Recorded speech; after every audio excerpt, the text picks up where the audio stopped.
Good morning, students. My name is Meenu Naruka from Rajasthan TT college. मैं BSc second year को टैडोफाइट्सा gymnosperm and palaeobotany, जो कि हमारा बॉटनी का थर्ड पेपर है, इसमें मैं जो आपको आज टॉपिक पढ़ा रही हूँ वो टॉपिक है नलीरंभ, दैट मीन्स सोलेनो स्टील। इससे पहले हमने जो स्टीलियल सिद्धांत है उसके अंदर प्रोटो स्टील के बारे में और साइफनो स्टील के बारे में पढ़ा है, जिसमें हमने देखा कि प्रोटो स्टील में पित्त अनुपस्थित होती है और साइफनो स्टील जो होती है उसमें पित्त का निर्माण पाया जाता है। ठीक है, तो आज हम एक अलग ही स्टील के बारे में पढ़ेंगे कि किस किस प्रकार का स्टील जो होता है वो टैडोफाइट्स में पाया जा सकता है, जिसमें एक नाम है नलीरंभ का, जिसे हम सोलेनो स्टील कहते हैं। तो सोलेनो स्टील क्या होता है कि जो सोलेनो स्टील है वो साइफनो स्टील का ही एक परिवर्तित रूप है, या जिसे कि हम ये कह सकते हैं कि एक रूपांतरित रूप है। मतलब ये एक तरीके से साइफनो स्टील का ही प्रकार कह सकते हैं या उसके जैसा कह सकते हैं। तो इस प्रकार से हम ये कहेंगे कि जो सोलेनो स्टील है वो साइफनो स्टील का ही एक रूपांतरित रूप है। लेकिन इसमें अंतर क्या होगा कि इसमें अंतर ये होगा कि जो साइफनो स्टील होता है इसमें स्थान स्थान पर पर्ण अंतराल, जिसे कि हम लीफ गैप कहते हैं, वो पाए जाते हैं। इसी कारण इसको सोलेनो स्टील कहा जाता है, क्योंकि अभी तक आपने देखा कि जो साइफनो स्टील है उसमें जो वेस्कुलर सिस्टम जब पाया जा रहा था वो पूरा लगातार पाया जा रहा था, उसमें किसी प्रकार का इस तरीके से गैप नहीं था। लेकिन यहाँ पर हम जब बात करते हैं सोलेनो स्टील में, इसमें क्या होगा कि जो वेस्कुलर सिस्टम जो है वो कुछ कुछ स्थानों पर लीफ गैप के कारण छिद्रित दिखाई देता है। ठीक है, इसी कारण हमें इसे क्या कहा है, सोलेनो स्टील कहेंगे। सोलेनो स्टील भी लेकिन दो प्रकार का होता है। जिस तरीके से साइफनो स्टील दो प्रकार का होता है, इसी प्रकार से जो सोलेनो स्टील, जिसे कि हम नलीरंभ कह रहे हैं, ये भी दो प्रकार का होगा। पहला प्रकार जो क्या है वो है एक्टोफ्लोइक सोलेनो स्टील। ठीक है, इसको हम बही फ्लोएमी नलीरंभ भी कह सकते हैं या एक्टोफ्लोइक सोलेनो स्टील भी कह सकते हैं। अब इस डायग्राम में हम देखेंगे कि वास्तव में अगर यहाँ पर ये लीफ गैप और लीफ ट्रेस नहीं होता, ये लीफ गैप है और ये लीफ ट्रेस है। ये मैंने आपको बता दिया है कि लीफ ट्रेस में और लीफ गैप में क्या अंतर है, लीफ गैप किसे कहेंगे और लीफ ट्रेस किसे कहेंगे। ठीक है, अब हम यहाँ पर देखते हैं कि अगर हम इस चीज को यहाँ से मतलब ये यहाँ पे भर दे, मतलब ये बिल्कुल वैसा ही हो जाए कि यहाँ पर जाइलम आ जाए और यहाँ पर फ्लोएम आ जाए और पेरिसाइकल और एंडोडर्मिस सारा आ जाए, तो ये क्या होगा, बिल्कुल साइफनो स्टील हो जाएगा। लेकिन अब इस डायग्राम में अंतर क्या है, जैसे कि मैंने बताया कि यहाँ पर इस डायग्राम में लीफ गैप के कारण और लीफ ट्रेस के कारण यह जो पूरा वेस्कुलर सिस्टम है ये छिद्रित हो गया है, और इस छिद्रित हो जाने के कारण ही इसे हम सोलेनो स्टील कह रहे हैं। अब यहाँ पर देखिए कि जिस प्रकार से साइफनो स्टील में एक पित्त होती है उसी प्रकार से इसमें पित्त है। ठीक है, यहाँ पर एक जाइलम की रिंग है, जाइलम की वलय है। ठीक है, और इस जाइलम वलय के चारों ओर बाहर की ओर फ्लोएम है, या फिर हम ये कह सकते हैं कि खोखली जो जाइलम की रिंग है वह अपने चारों तरफ से फ्लोएम के द्वारा घिरी रहती है। तो इसी कारण हम इसे एक्टोफ्लोइक सोलेनो स्टील या बही फ्लोएमी नलीरंभ कहेंगे। बही फ्लोएमी हम इसे क्यों कहेंगे, क्योंकि यहाँ पर जाइलम की रिंग अपने चारों तरफ से बाह्य फ्लोएम जो है, केवल एक जो फ्लोएम है उसके द्वारा, उस रिंग के द्वारा घिरी रहती है।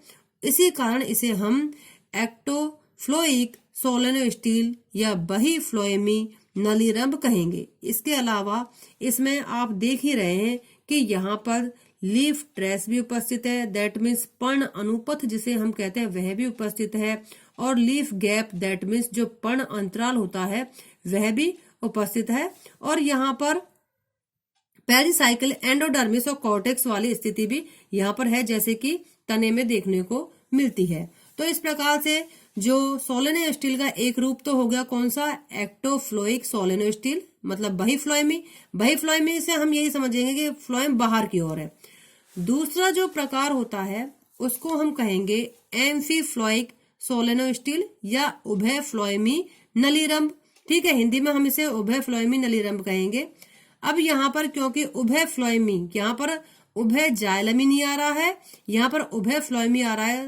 कहने का मीन्स जो फ्लोएम है वो दो बार आएगा, एक आंतरिक फ्लोएम आएगा, एक बाहर की ओर फ्लोएम आएगा। ठीक है, तो अब इस डायग्राम में आप देख सकते हो कि एम्फीफ्लोइक सोलेनो स्टील किस प्रकार से होता है। इसमें भी आप देख सकते हो कि अगर ये जो वेस्कुलर सिस्टम है यहाँ पर जाइलम आ जाए और ये लीफ गैप और लीफ ट्रेस नहीं होगा तो ये बिल्कुल उभय फ्लोएमी साइफनो स्टील के समान दिखाई देगा। ठीक है, क्योंकि हमने साइफनो स्टील में भी यही पढ़ा था कि उभय फ्लोएमी साइफनो स्टील भी होता है, उसमें भी एक बाहर की ओर फ्लोएम होता है, एक अंदर की ओर फ्लोएम होता है ना। तो यहाँ पर अगर इन चीज को मतलब यहाँ पर लीफ गैप और लीफ ट्रेस नहीं हो तो ये उभय फ्लोएमी ये उभय फ्लोएमी सोलेनो स्टील होगा। ठीक है, सॉरी, उभय फ्लोएमी साइफनो स्टील होगा। लेकिन यहाँ पर हम देख रहे हैं डायग्राम में कि यहाँ पर लीफ गैप भी उपस्थित है और लीफ ट्रेस भी उपस्थित है, मतलब पर्ण अंतराल और पर्ण अनुपथ दोनों ही उपस्थित हैं। तो जिसके कारण इसे एम्फीफ्लोइक सोलेनो स्टील कहेंगे। इसका कहने का कारण यह है कि यहाँ पर आप इस डायग्राम में देख सकते हैं कि यहाँ इसके सेंटर में एक पिथ उपस्थित है। ठीक है, इसके अलावा ये एक आंतरिक फ्लोएम है और ये बाहर की ओर फ्लोएम है, और बीच में ये आप देख सकते हैं ये क्या है, ये जाइलम की खोखली रिंग है। मतलब ये जो पोर्शन है ये किससे बना हुआ है, जाइलम के द्वारा बना हुआ है। और अब हम इस डायग्राम में देख सकते हैं कि ये जो जाइलम है ये अपने चारों ओर से बाहर की ओर भी फ्लोएम से घिरा हुआ है और अंदर की ओर भी फ्लोएम से घिरा हुआ है। तो इसका मतलब इसे हम उभय फ्लोएमी कहेंगे, क्योंकि ये इसे हम आंतरिक फ्लोएम कहेंगे और इसे हम बाह्य फ्लोएम कहेंगे। इसके अलावा इसमें एक अंतर और होगा कि यहाँ पर हम देखते हैं कि ये फ्लोएम है, बाह्य फ्लोएम है, तो यहाँ पर पेरिसाइकिल एंडोडर्मिस कॉर्टेक्स है। लेकिन यहाँ पर हम इसे किस प्रकार से पढ़ेंगे, यहाँ पर हम इसे अलग तरीके से पढ़ेंगे। हमने अभी तक इस डायग्राम में ये देखा है कि पहले पेरिसाइकिल फिर एंडोडर्मिस आता है, बाहर की ओर एंडोडर्मिस आएगी और अंदर की ओर पेरिसाइकिल होगा। लेकिन यहाँ पर क्या होगा कि यहाँ पर ये एंडोडर्मिस होगी, क्योंकि जब उभय फ्लोएमी वाली स्थिति होती है तो उसमें जिस प्रकार से बाह्य एंडोडर्मिस और बाह्य पेरिसाइकिल होता है तो इसी प्रकार से आंतरिक परिरंभ भी होगा और आंतरिक एंडोडर्मिस भी होगी। तो यहाँ पर ये क्या होगा, ये जो होगा ये इसे हम उल्टा याद करेंगे। मतलब याद रखने का तरीका क्या है कि हम इसे उल्टा याद रखेंगे। बाहर की तरफ क्या है, बाहर एंडोडर्मिस और अंदर पेरिसाइकिल है, लेकिन यहाँ पर क्या होगा, ये पेरिसाइकिल होगा और ये आंतरिक एंडोडर्मिस होगी। तो इस प्रकार से ये बहीफ्लोएमी या फिर हम इसे कह सकते हैं कि सॉरी उभय फ्लोएमी नलीरंभ या एम्फीफ्लोइक सोलेनो स्टील कहेंगे। ठीक है, इसके अलावा हम एक अलग प्रकार के स्टील के बारे में पढ़ेंगे, इसे हम डैक्टियो स्टील कहते हैं। ये जो डैक्टियो स्टील है बिल्कुल अलग प्रकार का स्टील है जो कि टेरिडोफाइट्स में पाया जाता है। साइफनो स्टील जो होता है, ठीक है, साइफनो स्टील के बारे में आप जानते ही हैं। जो साइफनो स्टील है मतलब इसमें पिथ तो पाई जाती है। साइफनो स्टील में जब एक से अधिक पर्ण अंतराल उपस्थित होते हैं, मतलब एक से अधिक लीफ गैप उपस्थित होते हैं, तो उसे डैक्टियो स्टील कहते हैं। कहने का मतलब ये है कि जब साइफनो स्टील में बहुत सारे पर्ण अंतराल आ जाएंगे, पर्ण अंतराल होंगे और पर्ण अनुपथ होंगे, तो ऐसी स्थिति में क्या होगा, जो पूरा वेस्कुलर बंडल है वो टूट जाएगा। अब आप देखो, अगर हम बात करें साइफनो स्टील की, साइफनो स्टील की अगर हम बात करें तो इस तरीके से पूरी वलय दिखाई देती है, वेस्कुलर बंडल कहीं से टूटा हुआ नहीं दिखाई देता। लेकिन जब हम नलीरंभ की बात करते हैं, सोलेनो स्टील की बात करते हैं, तो वहां पर हम लीफ ट्रेस और लीफ गैप की बात कर रहे हैं।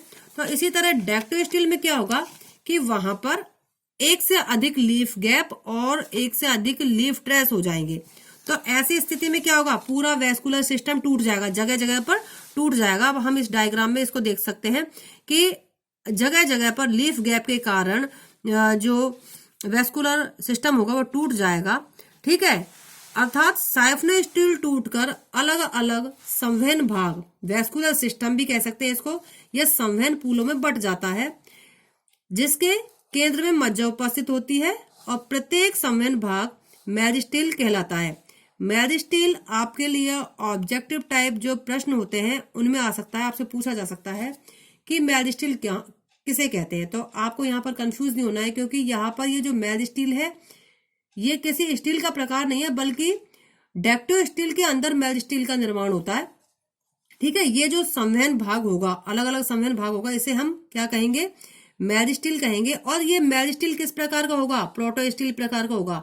दैट मीन्स प्रोटो स्टील प्रकार का मतलब इसमें मिड में मतलब जो सेंट्रल भाग होगा उसमें जाइलम होगा और उसके चारों ओर फ्लोएम होगा, अर्थात मध्य में जाइलम तथा इसके चारों ओर फ्लोएम उपस्थित होता है। पैलिया रोटंडिफोलिया में इस प्रकार का डेक्टो स्टील पाया जाता है। अब इस आप डायग्राम में देख सकते हो कि ये जो डायग्राम है आप इसमें देखिए कि जो डेक्टो स्टील है इसमें क्या हुआ है कि जो साइफनो स्टील है वो लीफ गैप के कारण अलग अलग वैस्कुलर पार्ट में डिवाइड हो गया है, वैस्कुलर बंडल में डिवाइड हो गया है, और इस प्रकार से एक अलग अलग वैस्कुलर सिस्टम बन गया है या वैस्कुलर बंडलों का निर्माण हो गया है। और आप देख सकते हैं यहाँ पर एक से अधिक वैस्कुलर बंडल बन गए हैं। अब ये अलग अलग जो वैस्कुलर बंडल होंगे, इस ये जो भाग है इनको हम क्या कहेंगे, मेरिस्टील कहेंगे। ये मेरिस्टील है, मतलब इस डायग्राम के अंदर ये मेरिस्टील है, ठीक है। ये लीफ गैप है और ये लीफ ट्रेस है। और यहाँ पर आप देखिए जो प्रत्येक मेरिस्टील जो होगी वो किस प्रकार की होगी, प्रोटो स्टील प्रकार की होगी। आप इस डायग्राम में देख सकते हैं कि यहाँ पर ये जो है, यहाँ पर जाइलम है और जाइलम के चारों ओर फ्लोएम है, इसी कारण ये जो मेरिस्टील है ये प्रोटो स्टील प्रकार की होती है। तो इस प्रकार के स्टील को हम डेक्टो स्टील कहते हैं, क्योंकि यहाँ पर साइफनो स्टील कई भागों में डिवाइड हो गया है पर्ण अनुपात और पर्ण अंतराल के कारण। इसके अलावा स्टील का एक अन्य प्रकार है, वो है पॉलीसाइक्लिक स्टील, मतलब बहुचक्रीय रंभ। अब यहाँ पर पॉलीसाइक्लिक स्टील का मतलब क्या है कि यहाँ पर एक से अधिक स्टील तो होंगे लेकिन एक निश्चित वलय के रूप में व्यवस्थित रहते हैं, ठीक है। मतलब पॉलीसाइक्लिक स्टील या बहुचक्रीय रंभ, इसमें अलग अलग एक से अधिक स्टील एक नियमित वलय के रूप में स्थित रहते हैं। टेरिडियम, इक्विलिनियम अथवा मेटोनिया पैक्टिनोटा में इस प्रकार के पॉलीसाइक्लिक स्टील पाए जाते हैं। अब आप इस डायग्राम में देख सकते हो कि पॉलीसाइक्लिक स्टील में मतलब एक से अधिक स्टील तो पाए जाते हैं लेकिन एक निश्चित वलय के रूप में व्यवस्थित होंगे, तो इसी कारण इसे पॉलीसाइक्लिक स्टील कहते हैं। एक अलग प्रकार का स्टील और है जिसे हम पॉली स्टील कहेंगे। अब पॉली स्टील और पॉलीसाइक्लिक स्टील में अंतर ये होगा कि पॉली स्टील में, जिसमें हम एग्जाम्पल ले सकते हैं कि स्लेजिनेला है, स्लेजिनेला का जो स्टेम होता है उसमें क्या होगा कि जब उसका स्टील हम देखेंगे तो उसमें एक से अधिक स्टील होंगे, ठीक है। एक से अधिक स्टील तो हो सकते हैं लेकिन वो निश्चित रिंग में, दैट मीन्स जो वलय में व्यवस्थित हो ये जरूरी नहीं है, लेकिन एक से अधिक स्टील यहाँ पर पाए जाते हैं। इनकी संख्या एक भी हो सकती है, एक से अधिक होगी, मतलब 3 हो सकती है, 4 हो सकती है, 6 हो सकती है, मतलब 16 तक हो सकती है। 3 से 16 तक इनकी संख्या हो सकती है। और प्रत्येक स्टील की अपनी अलग अलग एंडोडर्मिस होगी, मतलब प्रत्येक जो स्टील है उसकी अलग अलग से एंडोडर्मिस होगी। अब यहाँ पर हमें कंफ्यूज नहीं होना है कि पॉली स्टील और पॉलीसाइक्लिक स्टील में अंतर क्या है। कि पॉली स्टील जो है उसमें क्या होगा कि जो स्टील है वो एक से अधिक पाए जा सकते हैं, जैसे कि मैंने अभी आपको बताया कि 3 से 16 तक पाए जा सकते हैं। लेकिन पॉलीसाइक्लिक स्टील में स्टील एक से अधिक पाए जाएंगे, मतलब उनकी संख्या भी अधिक हो सकती है लेकिन एक निश्चित वलय के रूप में पाए जाएंगे, मतलब इसी कारण चक्रीय, बहुचक्रीय नाम कहेंगे। मतलब पॉलीसाइक्लिक मतलब बहुचक्रीय, एक से अधिक रिंग के रूप में व्यवस्थित रह सके, और पॉली स्टील मतलब एक से अधिक केवल स्टील। तो पॉली स्टील और पॉलीसाइक्लिक स्टील में यही अंतर है। तो इस प्रकार से हमने देखा कि टेरिडोफाइट्स में जो स्टीलियर सिद्धांत है, जिसे कि हम स्टीलियर थ्योरी भी कहते हैं और स्टील सिद्धांत भी कहते हैं, उसमें अलग अलग प्रकार के स्टील पाए जाते हैं। आज के लिए बस इतना ही, आगे हम कल पढ़ेंगे। Thank you.